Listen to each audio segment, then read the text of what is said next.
Hello and welcome to Bags of Action. My name's Steve. My co-host is Pete. Hello. This episode will be a special guest. It's Dan Marshall. Very special. Hey, what's cracking? This episode, we're talking about Die Hard with a Vengeance from 1995. Third in the ongoing saga that's currently 5 films long, I want to say. It is In the saga of one man's just bad luck. Yeah, so, How many times could it happen to the same guy? 5, John, 5. Potentially 6 if the box office is better and you stop, doing so many straight-to-video Duff movies. I hadn't seen this one in quite a while. I think I've only actually seen it twice before, and I was like, oh, I remember it. And I started watching it, and I'm like, I don't remember that. I'd only seen it once before. Oh, okay. Interesting. So, I think, like, when this came out, right, what's the statute of limitations in the UK? Is it, like, 20 years? What, on spoilers? No, on, like, getting arrested and stuff. Oh, it's probably like 20 years, maybe. Okay, yeah, we're past that. So when it came out, right, I was in high school and I used to sell pirates in school. Okay. And I had this. So I think I must have, like, rinsed it. Like, because I just had it. And, like when you're younger, you just watch things over and over again, don't you? And there was still stuff in this I don't remember. Some of the punchlines to the jokes I thought were hilarious, and I just don't remember them. Maybe your pirate copy had bits missing. Yeah. Do you know what? I had a version of Casper the Friendly Ghost that was so early it didn't have any ghosts in it. It's like green screen effect. Yeah. Effect goes here. Did you enjoy Casper the Friendly? Yeah, Casper the Friendly is really good. Voiceless. Oh man, you learn new things about people all the time, don't you? Mm-hmm. Yeah. I'd forgotten how much makeup they put on Bruce Willis in this film. Like when he first turns up in like the first 5 minutes, I just kept staring at his eyes, going, "Why has he got so much mascara on? They're making his eyes really pop." They did through his eyelashes. Yeah, I was like, "What is going on with his face?" For a guy who's supposed to be hungover and been drinking and having like a really bad time and smoking, I was like, you look surprisingly fresh at the start of this film. Normally you look like, dog's arse, but I thought it was more like he was so hungover he put makeup on to make himself look a little bit better. We've all done that. We've all been there.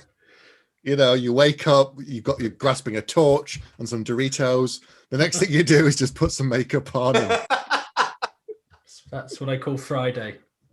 All right. Oh, fair play. Fair play. Can I actually? I don't mean to hijack your podcast, but can I talk about something a minute before we get into Go on. the movie? So, is it a confessional? Pardon? Is this a confessional? No. So you'll know exactly what I'm talking about here. So the third installment in how many? 5, right? 5. Must have been a pretty good one for them to have made another one, albeit however many years later. Samuel L. Jackson in it, a popular installment, right? Do you know how hard it is to actually watch this movie? It's impossible, almost. It's almost like, right, Fox don't want you to, or Disney rather, don't want you to watch it. Yes. So I knew it was a long shot checking it on Netflix, right? It's not on there. No. Nope. Fair enough. So go to Amazon, no freebs. Surely you can rent it, right? Nope. No, you can't rent it. So you can buy it 4K. You can buy it 4K is the only option on Amazon. Yes. Right. Okay. I didn't have that. I don't know if I've already told it not to tell me about 4K stuff, but I didn't. So I was like, right, Fox owns Sky. I'm going to be able to watch it on Sky. Have you got Sky? I have. I got a Sky Cinema. Yeah. Did you type in Die Hard? Yeah, when I suggested to Steve we watch all the Die Hard films, they were all on Sky Cinema. By the time we've got to the third one, they've all gone because Disney Plus is launching Star and they've pulled everything from everywhere else so that they can put them all on there exclusively. But from tomorrow. You can watch every other one. Except on Amazon. Yeah. Amazon's got like 1, 2, 4, and 5. Yeah, 3, it was like you can buy it on Ultra 4K, but you can't rent it. You can't watch one either. So it's crazy. In the end, right, I thought, right, the boys are going to kill me now if I rock up. And I'm like, I haven't seen it in 10 years. I'm going to review my pirated version from 25 years ago. I had to get it on Amazon Prime. I had to buy the Blu-ray. Oh wow, that's dedication to the cause. Yeah. And I haven't got the other ones now, so I can't put it in like my collection because it'll just like people will like come over. Why have you got? I've got Die Hard 3. But now you can go. I've got an interesting story about this. Yeah, it'd no be other like, way of watching it. It'd be like Pete going like, "Why have you got Fast and Furious 7 but none of the others?" Well, I had to watch them in order, and I could watch the first 6 on telly, and I had to buy 7. That's a valid point. I had to dig out the box set, right, of the Die Hard quadrilogy of the 4 films in the entire franchise, and it's like, well, you now made a 5th one, so that box set is now obsolete. So crowbar the 5th one in somehow. My Alien saga is like that. I've got 1, 2, 3, and 4, and then Prometheus and Covenant. I'm like, I'm not buying them because all again. Well, when they re-released the box sets, the covers are crap. I don't want that. It's a blemish on my otherwise beautiful collection. Then. Yep. I wonder if you solve a series of riddles, you then get to watch the film. Well, I didn't. Who give the answer to? Mr. Amazon. Murdoch. Bezos, one of his mates. Yeah, John Favreau. John McTiernan from his prison cell. I think he's out now, isn't he? He is out now. Yeah. And it isn't. Got to be. No, on the last episode, I think I wrongfully said that it was for tax evasion because I was what I like to call guessing. Wasn't he going to kill somebody? Wasn't he like conspiracy for murder? He was wiretapping his producer, I think, because they'd fallen out, and it might have been talk. So the FBI came and tapped him on the shoulder and was like, "None of that, mate. Sorry." Nah, bro. It's a shame. He's made some good films. He's made some crackers. Yeah. Some crackers. And he comes back for this one. This is the segue. It's true. Did he do the second one? He didn't do the second one. The second one's Rennie Harlin, but then he came back for this third one. Right.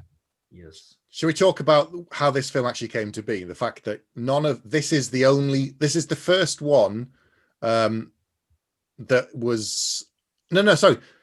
First one isn't a novel. Yeah, the first 3 were not created specifically for Die Hard. Only the 4th and the 5th were in the franchise. Yeah, this was a. What do you mean? This was a screenplay called Simon Says. This one. Yeah, the first film was based on a novel by someone else, and they just kind of adapted it. Frank Sinatra was going to be McClane, wasn't he? That's right. Because he had a contract. The second one was based upon something else.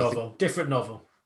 Yep, and this third one there again was based on a totally different novel, but originally it was going to be a Lethal Weapon film. Shut the front door. And if you watch it and you think about it, you go, yeah, okay, I can kind of see it. So it was, Riggs and Murtaugh. Then it was going to be something else, and they'd kind of went. Murtaugh was going to be solving all the riddles. See, the 2 of them would have been running around like solving riddles and doing stuff. Then it was going to be they said no, and they went with Die Hard. They went with it would have been 3 or 4 of Lethal Weapon instead, probably 3. I think 3 probably. So they didn't go with this. Then it was going to be another kind of franchise, and they passed on it. And then it came round to Die Hard, and then they had to kind of adapt it and stuff. But it was Bruce Willis, apparently, because they'd offered him other stuff in the past to do the third one. He didn't like them. He turned them down. And then when they came to him with this, he said yes, but they'd worked on it with McTiernan, I think, and some other people. And this is written by somebody called Jonathan Hensley. And it was pitched as a screenplay called Simon Says, like you say, retooled for Lethal Weapon, then retooled multiple times. But he went on to do Jumanji, the original Jumanji, and also Armageddon. Well. Which is a pretty good movie to be Armageddon. We haven't done that somehow. We haven't done Armageddon. We really should. There's a lot of action in that. Yeah. And Liv Tyler, so it's all good. I'm gonna agree with you. Oh, thanks. Good. I'm glad you agree that attractive woman, Pete, is attractive. Worth having a podcast about.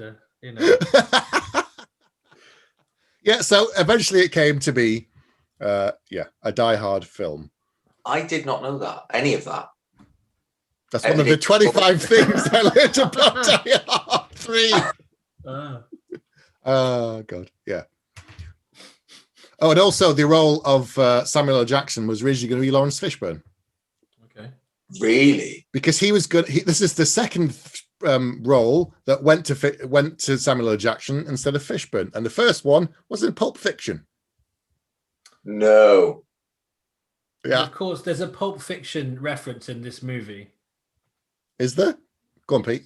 He sings the line, he says the line, which is it's sung in the Pulp Fiction soundtrack.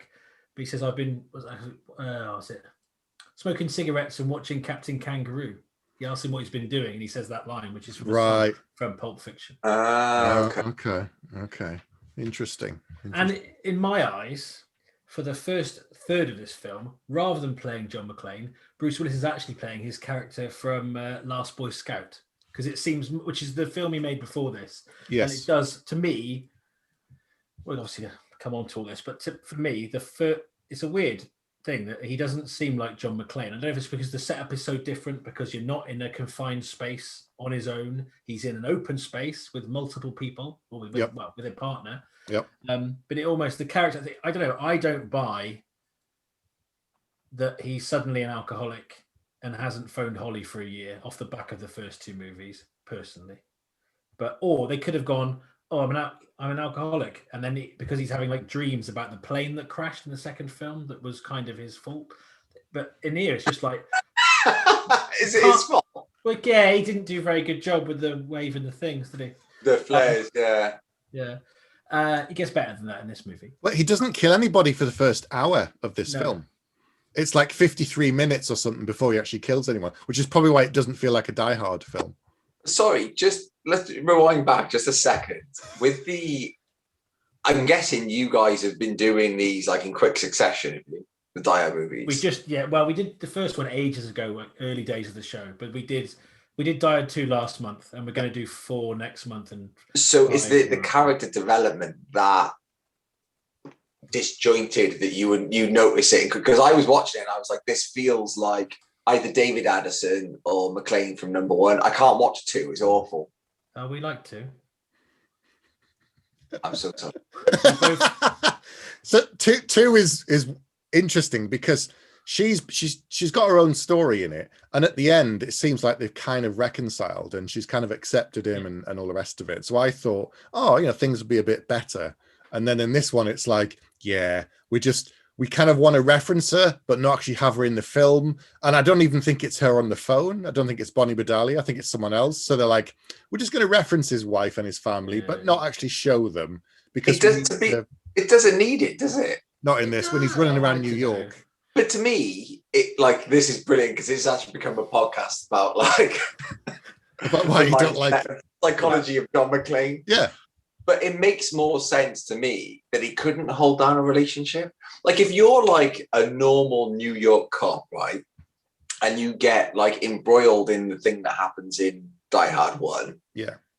And then you're kind of like, I'm a bit of a super cop, a bit of a badass. I got a drinking problem. Like I smoke way too much. I'm a bit too cool for school.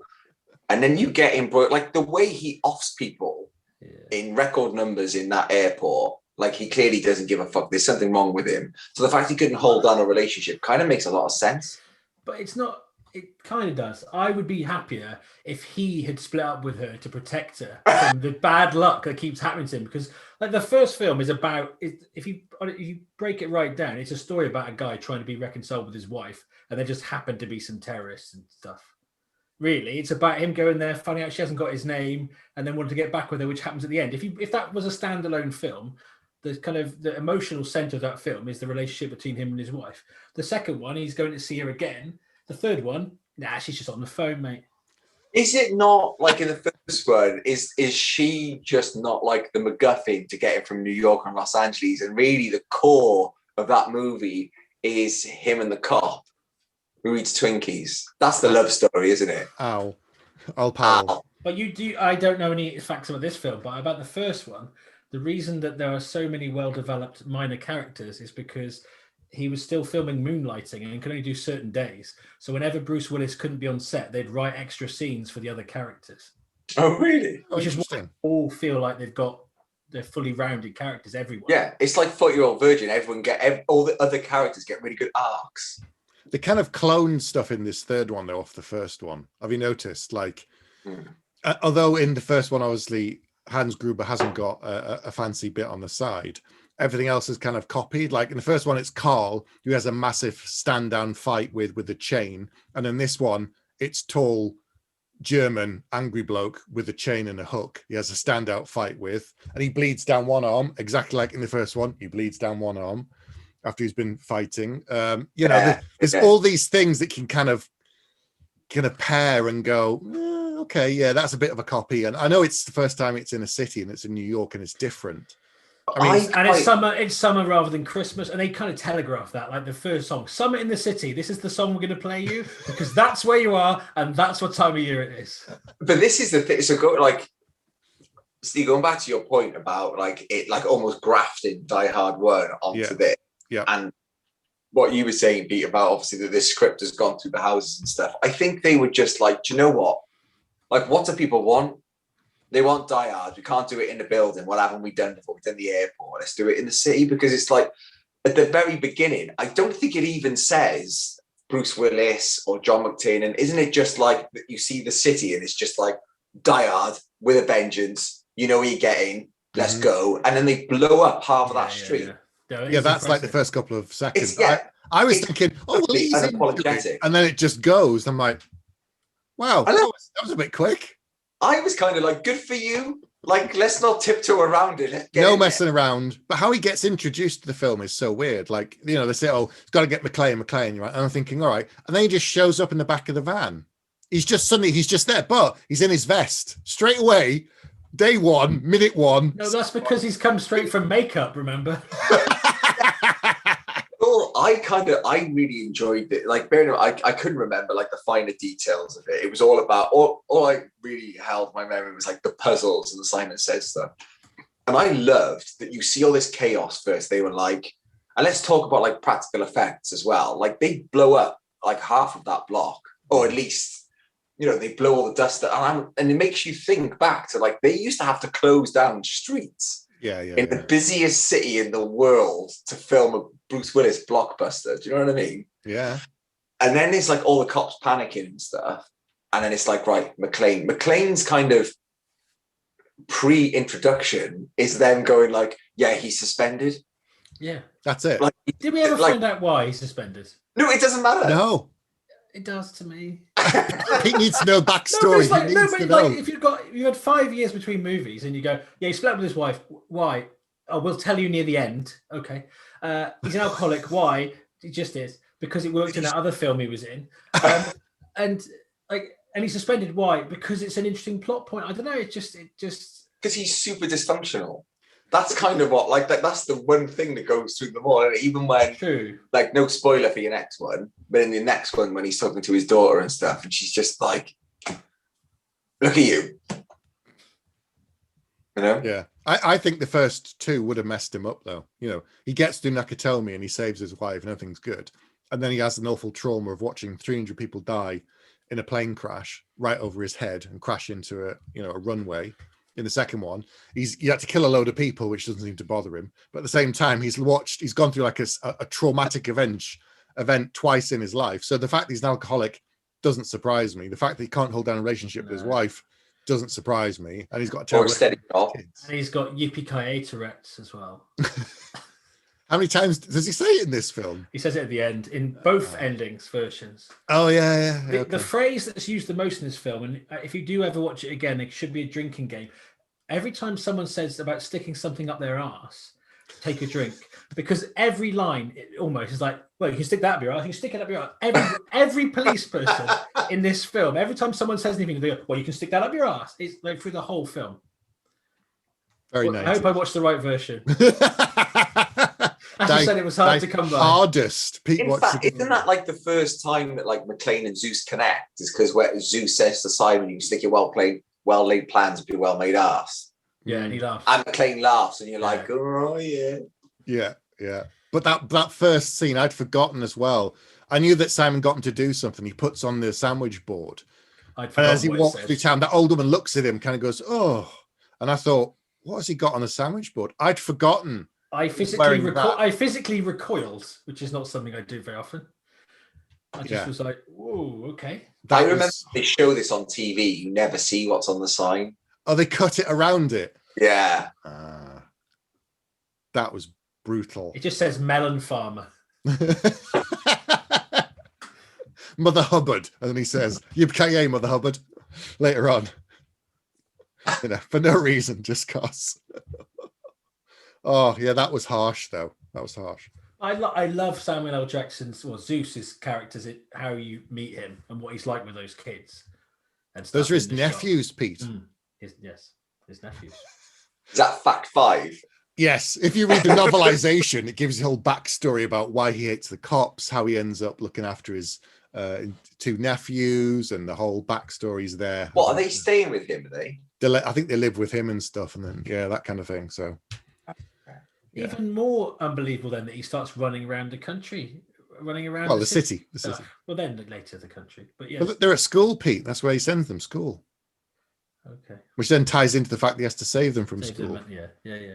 Okay. It's like you show the gun at the start, Pete. I know that. I know. I appreciate Chekhov's gun. I'm aware of that. But they do. So me and my girl got like a running joke with this. When I'd say about like Chekhov's gun, and it's the most painful Chekhov's gun. Do you know, like the makeup scene in the van? Yep. Yeah, with McClane, they do like the badge numbers on the lottery. Yep. And another one. There's another Chekhov's gun in it as well. I can't remember what it is. But there's all these callbacks. Like, so when he's got the sandwich board on, and then they rip the sandwich board off, he's got the gun strapped to his back between his shoulders, like in the first one. And I'm like, it's like you watch Die Hard 1 and then watch this and go, yeah, got one of them. What's next? Yeah, large German man that he fights. Yeah, with a chain. Yeah, what's next? Even the bad guy gets a vest in this one. That's true. Yep, a blue vest though, because white is McClane. He's the White Knight, but blue kind of being black because that's too obvious. That's just but blue's okay. Again, though, have it start the film with him in therapy where he feels like he's repeating the same things over and over again, and that's why he's an alcoholic and he's lost his wife. And then it would all make sense. It would be meta. I'd be on board with that. What is this like? Are you saying that this is actually like McClane playing out his nightmares? Is like PTSD, Pete. Maybe. None of it's real. It's just like he's on the holodeck somewhere. I mean, the last one, I had to switch it off, but it's pertinent to this point. Like he's almost like a superhero. Like the stuff that happens to him, you're like, I know he's going to survive that. So that makes sense that it's kind of just like this escalating nightmare that he's having on a psychiatrist's couch. Each episode is just like, I had this dream last night, Doc. That's in an airport, and there's terrorists after me. Yeah. Oh yeah, John. Yeah. Okay. I just shot people in the baggage area. No one did anything. That's it. That's why this one isn't available, because it's the dream sequence within the series. Wow. Blow my. That's not. Is that on your 25 thing, Steve? No, it's not. 26. That's 26, Pete. Yeah. It's number 26.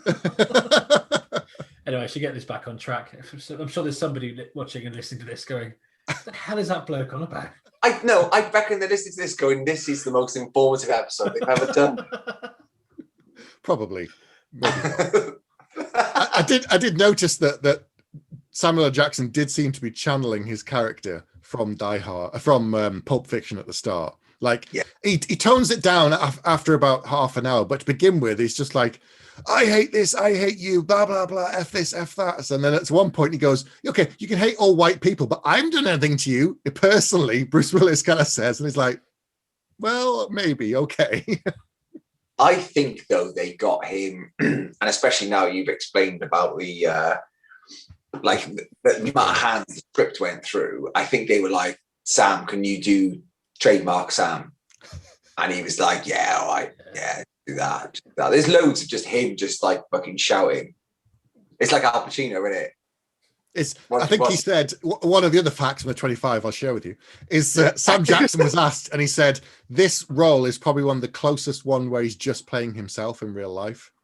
It's really? Fairly close to him, he said. Probably not quite as shouty in real life, but apart from that, he goes, it's him. I think and it does tie into that. I think for 1995, it's not woke, but it's surprisingly conscious, I think. Like, I was a bit surprised. I mean, obviously, the first bit when McClane turns up is really obvious, and it hit you over the head with that. But like when he's got to answer the phone in the subway and the cop pulls a gun on him? Yeah. Yeah. It's like, and it's hard sometimes, I think, when you look you look through something with the prism of like time and experience, like obviously everything that's gone on now, but you look back at that and you're like, there's genuine danger here. And even though it's an absurd film, that was probably one of the realest moments in it.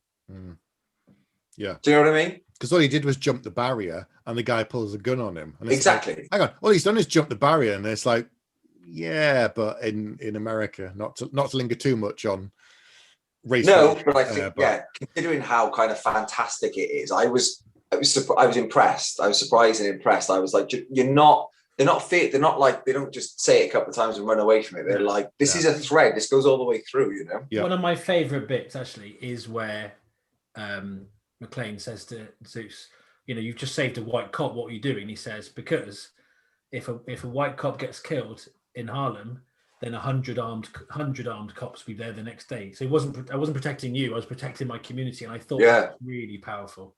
Yeah. And it's really real as well. It doesn't like they remove that kind of altruistic element from it, and they're like, right, this is a guy that's like conscious and just practical. Yeah, they got really serious. And thankfully, really good at puzzles. I still don't understand how they did the water one. Oh my god, I am so glad you. I don't get it. And he goes, right, it's 5 and thing. I need the 4, but it needs to be precise. I'm like, yeah. So how did you get the 1? I still don't understand. How did you get that in there? So you just got. So it's a 5 and a 3. It's a 5 jug and a 3 jug, and you have to get 4 in one of the jugs. I'm like, okay. So logically, you have to put 4 into the 5 jug because it won't fit into the 3 jug, right? So how do you get the 1? How do you know it's exact? Because he goes, oh, I'll just put half of it. And Zeus goes, no, you can't do that. I'm like, but that's what you did from the other one. So how did you get exactly? I still don't understand. They explain it to each other, and I still didn't get it. He's almost like, it's the remainder. It's almost like you put, it's the remainder. It's like, the remainder of what? Yeah.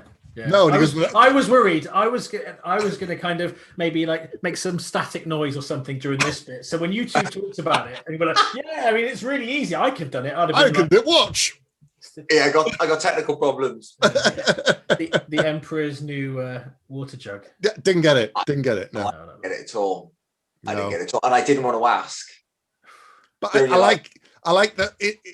Slight aside, but in this, some of the other characters have actually got something to do, like the side characters, which there's more of them. You know, like from the guy who drives the truck that tells them stuff. He kept going, "What's 24 or 47?" And I'm like, I don't know. Jerry steals the whole movie. Jerry's brilliant. Fuck, I don't want to see Die Hard with a Vengeance. I want to see Jerry with a Vengeance. Like, what's that movie about? Where Jerry just like inadvertently saves the city. That'd be amazing. Because he explains about the pipe. He explains about the trucks going through. He goes, ends up here, does this, and this. And he goes, what's 47? Oh, it's this president. Yeah. Oh, brilliant. That gets them to the school. That gets them to the bomb. That gets them to the kids. Imagine a movie, right? And it starts off with it's still like exactly the same. Jerry with a Vengeance. The street still blows up. Jerry gets up. He goes to work. And John McClane is like a cameo. John McClane gets in his truck, but Jerry saves the day. Jerry asks him one of the riddles. He's like, I haven't got a clue, mate. I'm just well over my head. And he's just there with like 2 jugs. Like he's still there with the jugs trying to work it out. And Jerry's like, well, it's obvious. You take the 4 and the 3, and then you put the 5 in the 1 and the 2, and it comes out as that. And the remainder. Okay. And Jerry does tie into in both the other films where there is usually a blue-collar worker that knows much more than everyone else, because that's a little bit lost in this film. You haven't got the white-collar, blue-collar thing, which runs through the first 2. Where like everyone incompetent or not very nice is a white collar person, and everyone who saves the day is blue collar. But it's not so obvious in this one. No, but there's a lot of kind of bit where the villains, he knows everybody. Like when he goes, "Oh, is so and so still chewing on his sunglasses to try and make himself look macho?" And the guy's like, he's got everyone's number. He goes, "Say hello, Mike." Hello. Hey. It's a tough act to follow for Jeremy Irons, I think, playing, Gruber's brother and having like the worst haircut I've ever seen. That's very similar to the hair I had around 1995 when I had some. Was it bleached blonde? I had frosted tips. Yeah, I had frosted tips. I want to see photos. I don't think this is before the invention of. This is like me with the camera phone.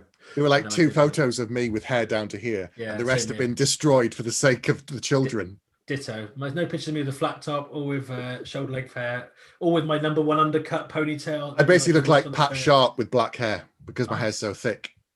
Wow. Hang on, sorry. Stop. Pete, you used to have frosted tips, and Steve, you had a proper mullet. Well, I attempted to grow a ponytail, but because my hair's so thick, it just went out and then down. So I look like Pat Sharp. You grew a whole pony. I could tie it back in a proper ponytail. I used to wear mine in a ponytail with a number 1 undercut, and I look like I should be working on the waltzers. Nice. Maybe if you want to go faster. We've lost anybody who was listening who gave a shit. About 20 minutes ago. Does anyone else think that as soon as he said he wants you, McClane, and he speaks with a German accent, that rather than go, I don't know who it could be, I don't know this German, he could have gone, hang on a second, the biggest thing that ever happened in my life involved a group of Germans. True. Yeah. You would have thought something would have clicked somewhere. Like, I thought Samuel L. Jackson was going to get it. He was going to go, I've solved this riddle, Gruber for life, you fucking bellend. But he goes to him, so who are you? What have you done? What's this thing they keep talking about? And he actually says, oh, there's this thing in LA and a guy. I know. And then he goes, oh, all right. It's just like...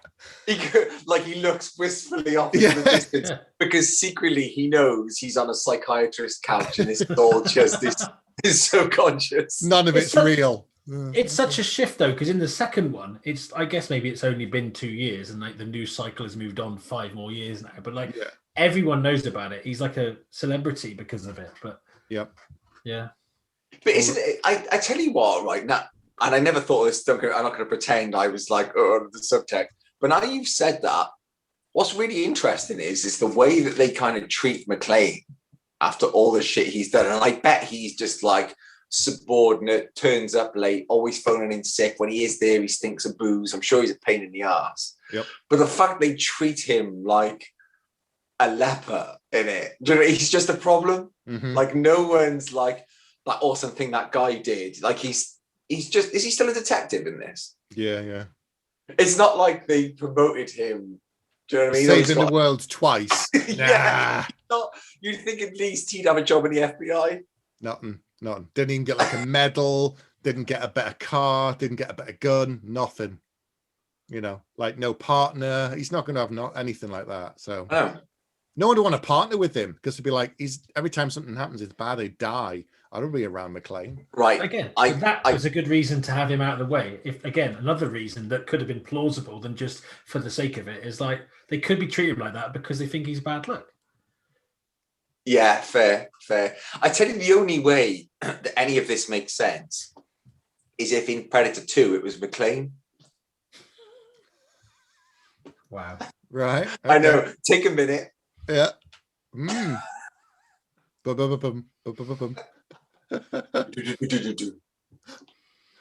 So here's another exciting fact for you that you didn't want to know. You know when they rob the gold reserve in New York, and it's all like, oh, there's this much gold and it's more than Fort Knox and all the rest of it. When they wrote the screenplay, the guy who wrote the screenplay then got questioned by the FBI because he got too much of it right. Like there was like, how did you know about this much and how did you know about that much? And he was like, because I read it 5 years ago in a, I think it was like a New York Times article about the reserve that came out. And so because of that, that's what he based the facts on, like the fact that you have gold from specific countries in that building, in that thing. That's what he wrote it. That was the limit of his knowledge. And yet the FBI were like, how did you know this so well? He's like, I didn't, but he still got questioned over it. So no way. Dodgy. I mean, my only problem kind of with that whole bit with the is gold. That when Simon turns up, I mean, let's use our suspension of disbelief to say no one at the beginning, that's the other Chekhov's gun, is the 14 dump trucks that go missing. Yep. So let's use our suspension of disbelief when they all roll up the same fucking street, right? And no one says anything. No one. When Simon turns up, all his mates look like bad guys. That's true. No one's like, that's true. At least in the first one, they cast like ballet dancers and stuff to make it look a bit different. They did. They did. They did. They generally did. This time they just went, yeah, if you got any like blokes that look like mob, German, like henchmen, that'd be really great. It's like Guy Ritchie was casting it. Like the really large guy who doesn't even speak English, pretends to be a detective. Yeah, it's like, that's a bad idea. Like, it's just this like huge beef of a man who's just stood there. They're like, he doesn't speak English. Well, stand over then, don't say out. He's there. Why is he the person who takes the badge to become a detective? I was also waiting for like, well, you've said he doesn't speak, so there's obviously going to be some payoff. No, he just doesn't speak. There's a detective Orzo, and he goes, and that's it. And then he gets shot, and you're like, well, all right then. That's the end of him then. Isn't he the only guy that goes rogue as well? Because he smokes that cop, and they're like, well, no, shoot him. What did we tell you? And he's like, I didn't understand. I didn't understand what you said. I don't speak English. Yeah. It's bizarre. Did you notice a scene in this film which, to me, feels like it inspired a scene in a Marvel movie many years later? Go on, Pete. No. I think that the Infinity War. I think Winter Soldier's is it Winter Soldier or Civil War? Which one's got the elevator scene? Yes, I said that to Kate. I was like, "This is like, Winter Soldier." It's Winter Soldier. Winter Soldier, yeah. Because we want to get off. It's very similar. He's there and he's looking around, he's weighing them all up, and you can see the point where he realizes everyone's a bad guy. And it's badge number. He goes, "Anyone do the lottery?" Yeah. Chekhov's gun again. Yeah. Badge number 6991. Yeah. You're like, okay, got you. Tick. Yeah. You're right, Pete. It is, and he kills them all. Yeah, it's very similar. Cap doesn't kill though, remember. He just knocks them all out. McClane kills everybody. He comes out covered in blood. That's what they've really pulled this film. They go, if everyone sees this on Disney Plus, they're going to realise that we nicked this from that film. So we want everyone to watch Disney. So we want everyone to watch Caps. From 26 years ago, that's where we stole it from. Yeah. Imagine to legitimize it, they introduce McClane into the MCU as the elevator trainer. Yeah, he trained Cap back in 1995 when he came out the ice. So I could do this all day. I did it in 1995. It's one of those movies, right? That is so like we talked earlier about, like how it's unapologetically like, right? It's a facsimile of the first one in a different. Like we know everything that you love, and we're just going to be honest about the fact that we're just going to copy that. Yeah, it's. Not for a moment in this whole movie, even though it's really easy to poke fun at an action movie from 1995. It's so much fun from start to finish. Yeah. Even with like the played out tropes, I was like, you just tell me where I am. I'm just going from this bit to the next one. It's fine. None of it was like eye rolling. And it rattles along at such a pace. I mean, like, before we get to any of that stuff, even the bit where he's like, I used to be a cab driver. The quickest way is down 9. And some of the stuff that these two get up to is like not only highly illegal, but just do those movies, the best kind of movies, probably all the movies that you guys talk about that are just so much fun. Yeah. Your suspension of disbelief goes out the window. Yeah. This felt like that for me. I was like, do you know what? This is a proper like Friday night, stick it on, switch your brain off. It's like hamburgers, isn't it? Do you know what I mean? Yeah, it's like action junk food. Yeah, it's 2 hours and it doesn't feel like it. The fact that you get the explosion in the first 60 seconds, McClane turns up within like 5 minutes in a vest. I'm like, right, we're on. Here we go. And then it just goes. I was thinking I'd watch it a bit and go, go and have a cup of tea and I'll stop and have a break. I didn't stop. I was just like focused on it the whole time. I was like, I don't remember this. How'd you get 4 liters in the jug? And all the other puzzles. And you'll never know. A man walks to so-and-so and he meets so-and-so. How many people? And he goes, all right, I'd forgotten about that. The phone trick and all those numbers. And do you know, like the first time they split up? Yeah. Like you do this. If I fuck it up, you got my back. If you fuck it up, I got yours. Yeah. And he drives off and McClane follows the train. He's like, I know I can go on the top of it. So he pulls the grid up from the street and just jumps in. I was like, I am 200% on board. Whatever happens in this point, I'm in. Because what you just did, you're like, right, this is where your suspension of disbelief needs to be. Board it. It's almost like the bit where he flies out in the ejector seat out of the plane in the second one. They've gone, that moment we got away with. Let's do that for 40 minutes. Yeah, I still don't buy that moment, Pete. You know why I don't buy it, but we'll not go backwards. We'll carry on. Why don't you buy it? It's bullshit. They throw about 8 grenades into the cockpit. And none of them go off. Yeah, by the time you've thrown the 8th one, the first one would have gone off. He gets like 20 seconds on a grenade. I'm like, they don't take 20 seconds to go off once you pull the pin. I'm not an army medical expert in any way, munitions expert, but I can guarantee you don't get 20 seconds once you pull the pin. Do you think from now on, you guys should do a podcast with a military expert? So you can go through all the movies. Right, in Die Hard 2, how long does it take for the grenade to go off? 1 Mississippi, 2 Mississippi, boom, that's it. Game over. None of this. 27, 20. It's like Lord of the Rings with archery. I can't watch it now because every time Legolas pulls, hold, I'm like, doesn't work that way. Bows don't work that way. Fuck off. It doesn't happen like that. That's another podcast. Shit weapons in action films. No, it doesn't work like that. Nice. Maybe we should do an extra episodes. It doesn't work like that. I feel a little bit like you've invited me as a guest and I derailed your whole podcast. No, we just have fun. Go on, but tell us how much you love this film because we enjoyed it as well. I struggled with the third act. Oh, go on. Go on, Pete. Structurally, or no? Funny enough, you're talking about suspension of disbelief. Yeah. I don't know though. I listened to a podcast with Stephen D'Souza recently, who wrote the first one and co-wrote the second one, and he was talking about how one man in a confined space is the premise of Die Hard, and that's all it should be. So I think I went into it a little bit overly analytical. Appreciate we could do a podcast about it, but I don't know. It just got more. The last sort of half an hour just seemed to get more and more ridiculous. When he flies out of the pipe up into the air, that was brilliant. That was like Wile E. Coyote. That was. Yeah. But at that point, I was on such a high about Jerry. Anything they could. Yeah. Sorry. The crane bit was nonsense as well. Because Zeus goes, "Yeah, I can jump," and I'm like, "No, you can't." And then they swing anyway. The Zeus actually goes, "Yeah, I'm glad I didn't jump." It's like you would have died. I mean, once you start picking at it, and I did it, Pete. Sorry, I'm stolen this point off you now. But I mean, like the third act. You know, like when they're getting shot at, I'm looking at all the holes in the headrest of the car, and I'm like, I'm sure that BMW headrests aren't made of Kevlar. So if it went in there, but I didn't care because Jerry. Yeah.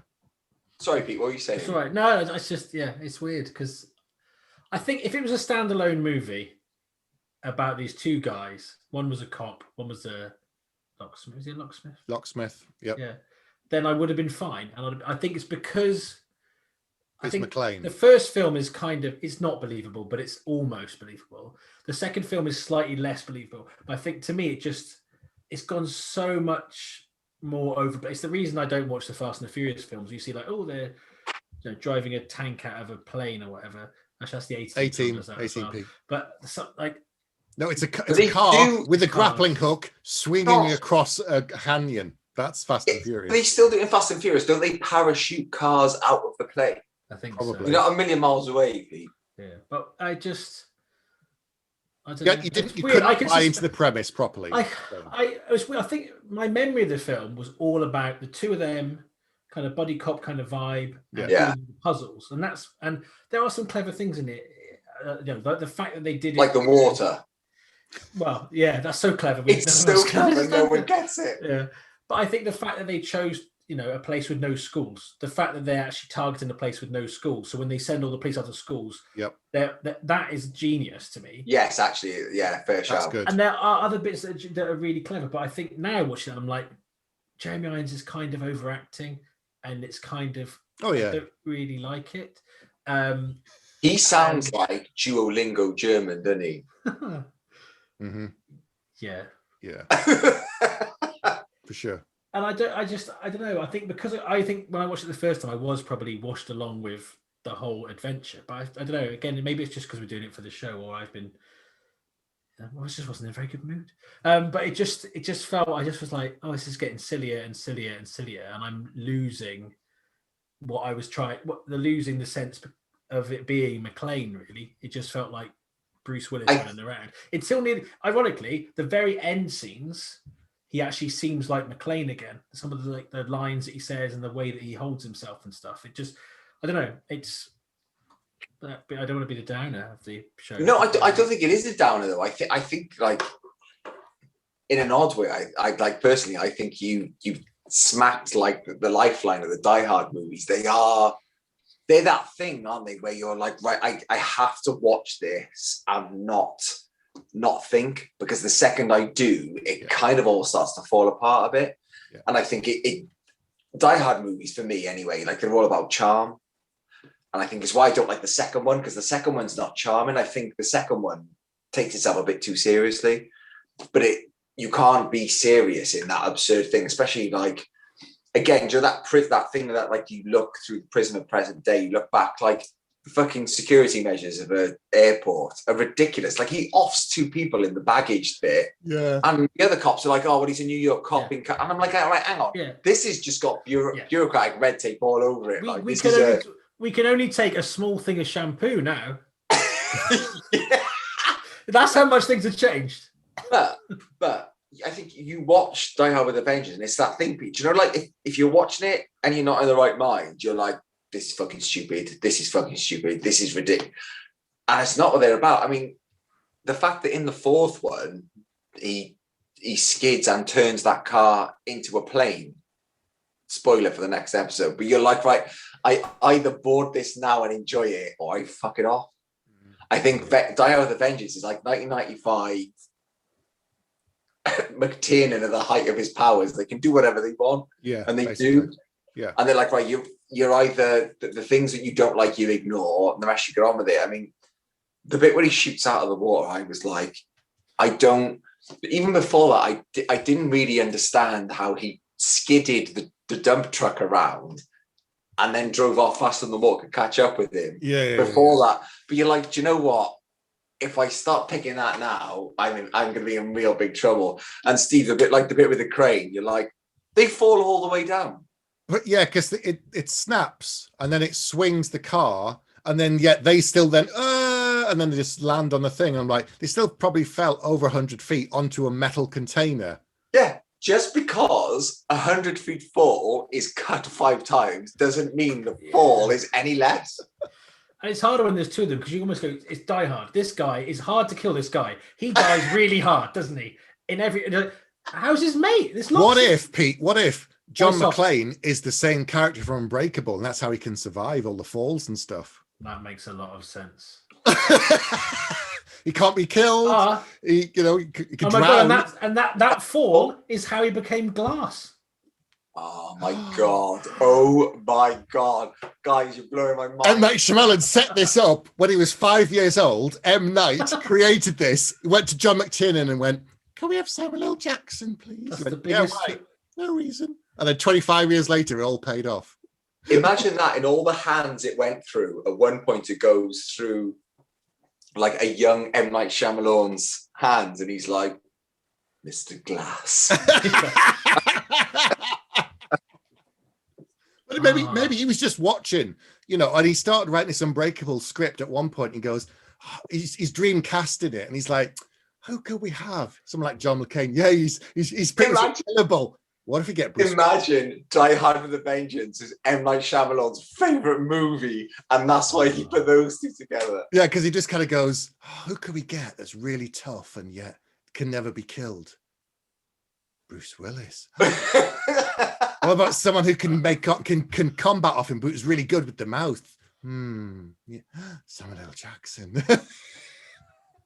We've just solved out. If M. Night's next film is him traveling back in time and creating the script for Unbreakable, we've just we've broken the loop. We've broken the loop.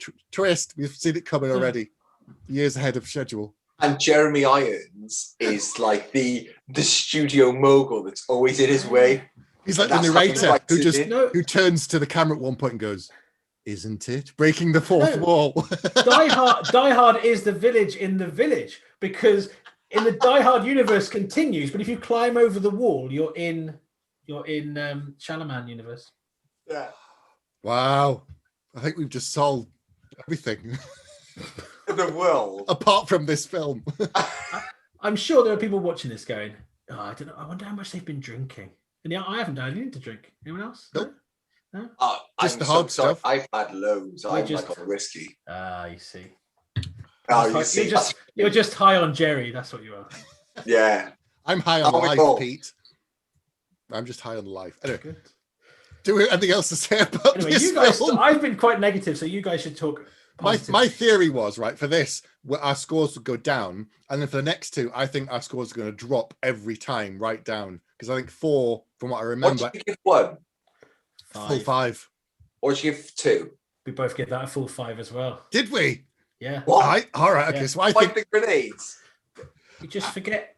It's just really good. I think it stuck in my craw, and I mentioned it at the time, but I think I was willing to just go with the flow. You rounded up because you don't do halves, you see. You see? Yeah. Right. I think, you know. Should we do scores? Should we do some scores? Are we just playing it now? I feel like we've barely talked about the trailer. But we've been talking about the film for like an hour and a half. Before we do the scores, right? Everything we talked about. Yeah. Let's talk about the alternate ending. Yes, of course. Better or worse than the theatrical ending? It's from a completely different movie. Totally it's why different. I sent it to you both. I was like, guys, can you watch the alternative ending before we talk about it? Because I need to talk about it with somebody. Bruce Willis is like suave, he's sophisticated, he's well spoken, he's well dressed with like a scarf and a black coat, and I'm like, who is this guy? Movie. Yeah, it's the end of a James Bond movie where like the film. But I kind of like the idea that. So, Pete, going back to your point, like ages and ages and ages ago with like Holly and stuff, and how his life has kind of fallen apart. If this was the end to the whole trilogy and it had the alternate ending on it, it's kind of quite dark. Mm. Yeah, because he's willing to kill a guy in cold blood. And also, like, lost his job, he's got no pension. Like, what's he going to do next? Nope. Broken up with his family, broken up with his wife. Never, you know, he's out. He's got nothing to lose. It's basically the action hero's littlest hobo. Right? Yeah. There was a third ending that was written, but they never filmed. I am Night Shyamalan. It was instead. So originally, when they did the first ending, it didn't test very well. So they was the first one, the alternate one we watched. Yeah. Right. So they had to spend like another $6 million or whatever it was to introduce an action scene, blow up a helicopter, do the shooting at night, have guns shooting. Zack Snyder of them. So it didn't test well at all, and I think it was I don't even think it was the fans. I think it's the studios went no. So they redid it, put the money up for it, reshot it, and then that tested a lot better. But there was a third ending where did it also involve aspirin? Were there aspirins involved with the third ending? No, the third ending. He's a dead child psychologist. Oh my god, which is also Bruce Willis. Yeah, it was something not as very good. It was something to do with all the guys getting in the container. You know, all the different guys saying you're going to be a cop and you're going to be a priest and this that. And yeah, it was something to do with them going off, and then like people. Jeremy Irons getting in a helicopter and going off, and Bruce Willis is like chasing after him and he gets away or something. And they went, nah, they didn't even shoot it. They just wrote it and went, no, do better. And then they made the dark ending, and then they tested that with the right. That one came first, then the James Bond one was second. I think the James Bond one was first, wasn't it? Oh right, okay, sorry. And then they went, nah, it's too dark. We might do some more of these. And then they made the helicopter ending. I found you because I worked out where this prescription on this jar from this of aspirin. That was where the prescription was lodged. What a crock of shit. Sorry. That totally fits in with Wile E. Coyote McClane, doesn't it? Yeah. It's like at this point you're like, just go with it. Just go with the flow. Please run around a building with no shoes on. Okay, I tell you what, right, before we move on to scores and stuff. Yeah. How would you feel if Die Hard with a Vengeance was him in the Empire State Building? Yeah. Do you think you'd be like Twin Towers? Him on Twin Towers. Hacky bullshit, or do you think you would enjoy it more? I don't know, if I'm honest, because I've been toying with this, because part of me thinks they had to do something different with the third one, because by this point, Under Siege had come out. Yep. All these Speed on a bus, Speed on a submarine. You know, it's just Die Hard on a bus, Die Hard on a... Die Hard derivatives. Too hard. Yep, they've done so many. So they had to shift gears. I don't think it's as much about the change of location. It's just about it just got a bit too silly. That's all I can really explain it. Which I don't mind if it's in going into something cold that is like that. You go, okay, you know, it's a film we should definitely cover called The Chase, which I absolutely can't tell you how much I like or don't like because that would spoil it. I absolutely am indifferent. I am absolutely indifferent to that film. But that's tonally has just got its own thing, and you're like, okay, that's the tone. Right. Whereas I just think, I don't know. It's just, again, maybe it's just because we've watched the second one straight into the third one. It just feels a bit like you don't have to turn it up to 11. It could be a bit smaller. But that's. I think because I watched this cold and I watched Die Hard 2 over Christmas because Die Hard 1 you couldn't fucking watch anywhere. Yeah. I loved it because of its silliness. Mm. So it was endearing to me because it was silly. Like I watched the Rock film Skyscraper, is it recently? Yeah. Oh yeah. And that's kind of Tower Inferno meets Die Hard. Really, that's basically what it is. And I was thinking if they'd done it in another building and made it a bit different, it might have been okay. Speed 2 on a boat was originally McClane goes on holiday on a cruise ship. Is that number? What number is that? What number point is that? Like 25. Let's say it's 25 because I'm bored now of myself. So originally, and Willis went, nah, pass. So then it ended up being Speed 2, and it wasn't even, Keanu. It was Jason Patrick, yeah. Yeah. I don't know if they did. I saw the second Speed in this. They had to do something different. I think by the time they got this point, Willis just kept passing on stuff because it was too much the same. Like, what if it's a slightly different building? And he went, nah. What about on a submarine? Been done.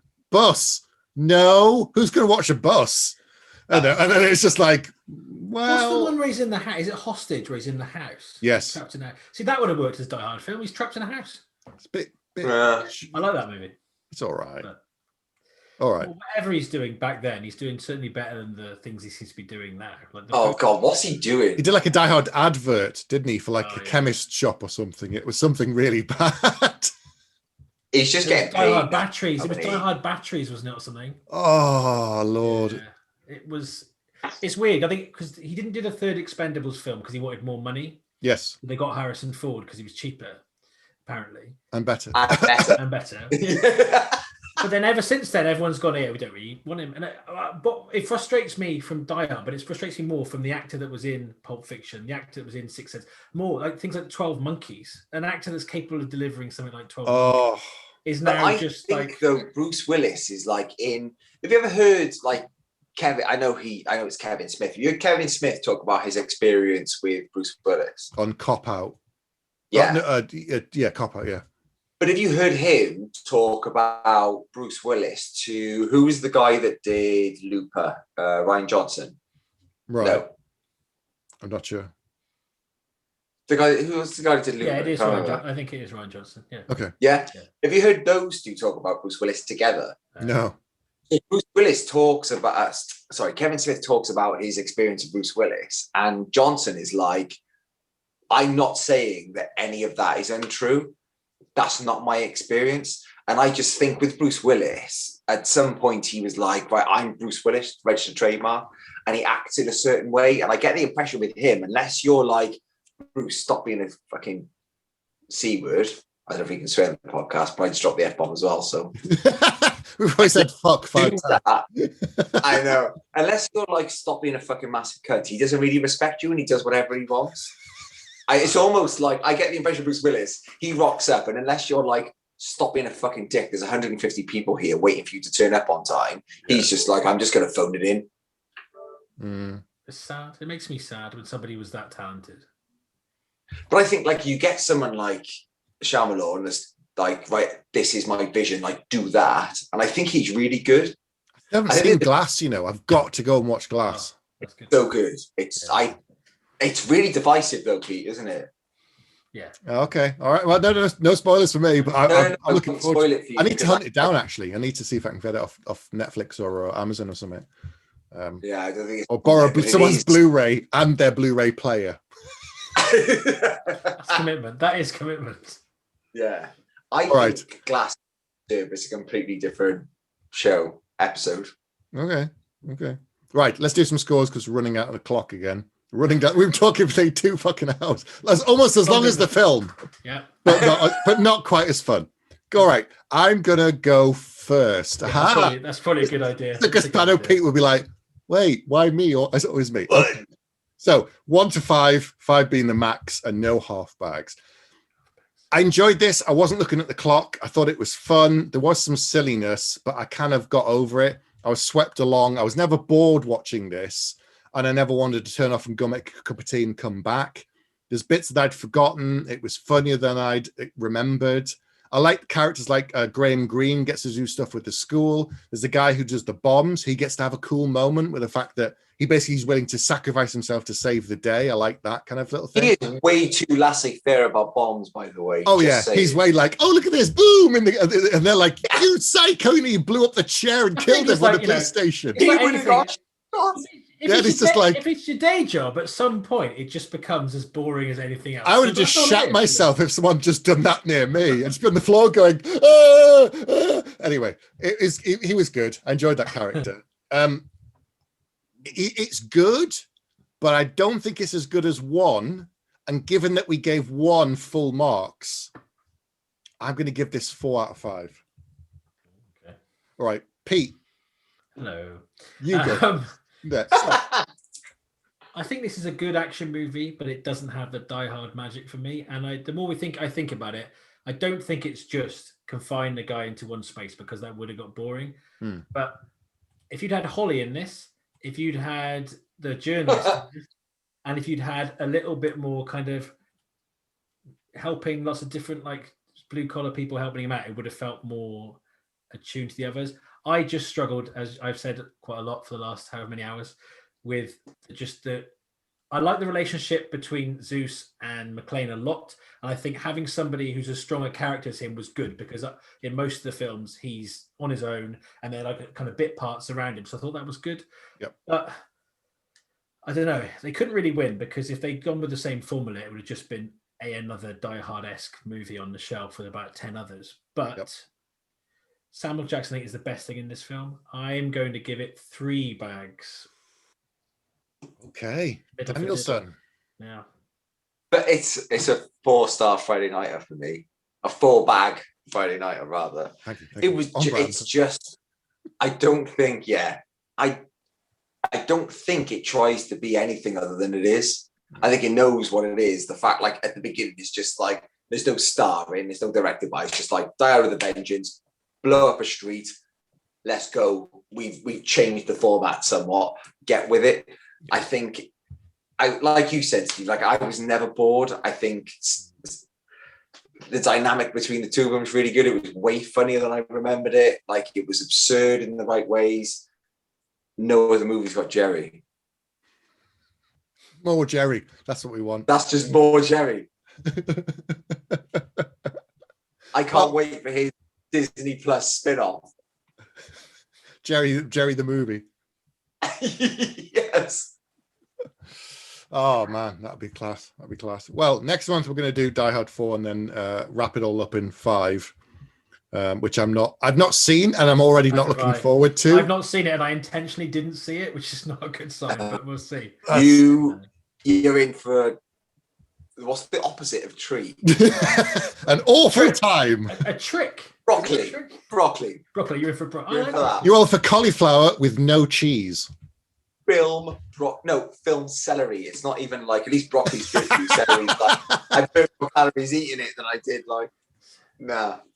Well, so we can't tempt you back for number 5. No, do you know what? If you want me back, I'll come back. I'll watch it again. I'll come back. I'll buy it on Amazon Prime the day before I got to do the podcast, and I'll watch it. Dedication, Dan. I appreciate it. By popular demand, Dan Marshall. Well, thank you for coming on, Dan. We're going to go like I hope they never asked that guy back because it was the most incoherent episode I've ever heard. Who the fuck is Jerry? I had fun doing this, even, and I'm watching the film, so it's a double whammy for me. Thanks. Anyway, right, we're going to say goodnight. So, Pete, thanks for coming on. And Pete, do you want to wrap us up? Thank you for helping us fill the water jugs. Right.